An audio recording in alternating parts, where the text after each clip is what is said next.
Hi everyone, my name is Nargis Nasreen and we are here to solve another question on SQL, and today is day 30 of solving 100 questions on SQL. So the question we are going to solve today is customer revenue in March, and this question got asked in Amazon and Meta. So let's see what is the question. So the question is calculate the total revenue for each customer in March 2019. Include only customers who were active in March 2019. An active user is a customer who made at least one transaction in March 2019. And then we have to output the revenue along with the customer ID and sort the results based on the revenue in descending order. Okay. So what we have to do, we have to basically calculate the total revenue made by each customer in March 2019. So for this, let's quickly see the table. We have this table called as orders, and this is what we have. We have ID, we have customer ID, we have order date, order details, and total order cost. Okay, so how we are going to solve this problem? First thing is, we have to take only those customers who were active in March 2019. Okay, so we are going to put a where condition, where order date between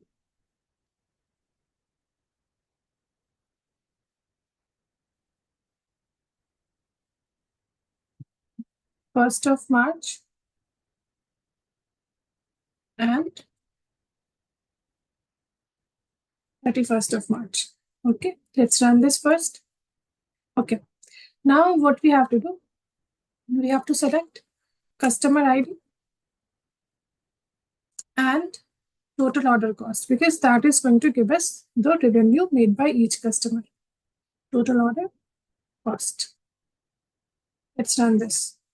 Okay, now what we have to do, as you can see, for similar customer ID, there are different total order cost. Okay, so we have to show it for each unique customer, what is their total revenue.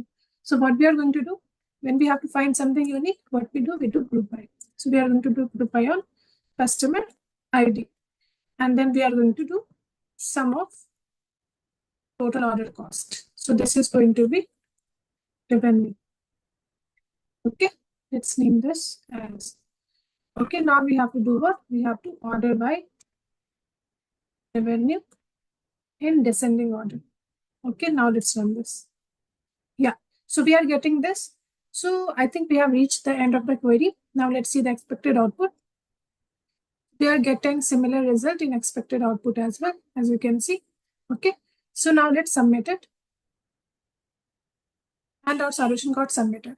So this is the query. It is a very simple question. We just have to put this condition that we have to take out those customers who has made a purchase in March 2019. And then we have to calculate the total revenue from each customer. Okay, by doing group by. So this is all about today's video. I hope you like it. If you like it, keep liking. Do not forget to subscribe. If you have any question, you can put it in the comment section. If you have more solution to this problem, you can put that too in the comment section. Have a nice day. Take care. Bye-bye.